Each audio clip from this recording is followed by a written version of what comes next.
Hello, Kentucky. This is bad. What do you think Kentucky needs to improve after the loss to Ole Miss? Before the news, subscribe to the channel to receive more news from the Cats. The Kentucky Wildcats had a night to forget the other day in Oxford. The 98-84 loss to the Ole Miss Rebels was not only a stumble, but a clear reminder of the problems this team still needs to solve to remain competitive on the national stage. And with South Carolina arriving on Saturday for a critical matchup at Rupp Arena, answers need to come quickly. If there is one problem that has defined this Kentucky so far, it is the defense. It simply hasn't been good enough.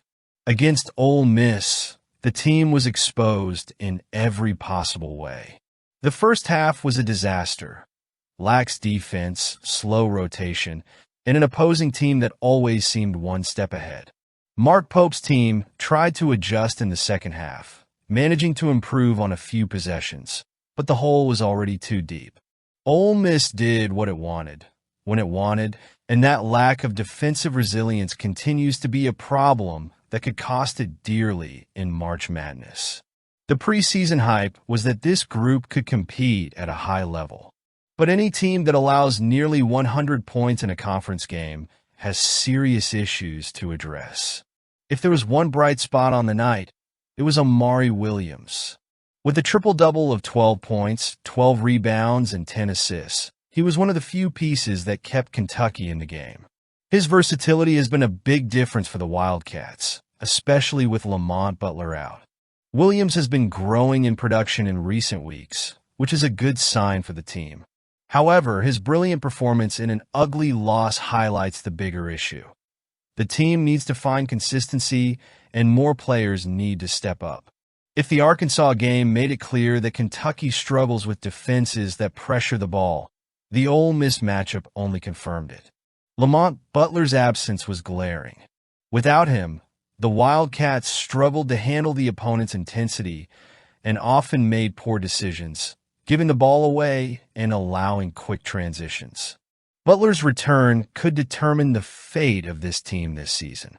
Without him, the Wildcats look vulnerable, especially against teams that know how to stifle offensive play. If Butler is back and healthy, there's hope that Kentucky basketball can get back to its best. But if he stays out, the team could be looking at an early exit in March. Perhaps the biggest question mark for Kentucky is its competitive mindset. The team started out listless, watched Ole Miss's lead grow to 23 points in the first half, and only showed any kind of response after halftime. This has been an issue before, and it seemed to be resolved.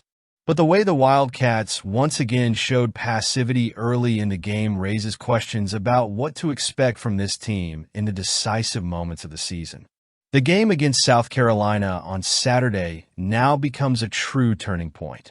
It is a game that Kentucky cannot lose if it wants to maintain its confidence and its position in the NCAA tournament. Mark Pope and his coaching staff need urgent adjustments, especially on defense and offensive organization without Butler. The talent is there, but if the team continues to be inconsistent and struggle defensively, March may be too short a month for the Wildcats. The time for finding solutions is running out. I want to hear your opinion now. Comment,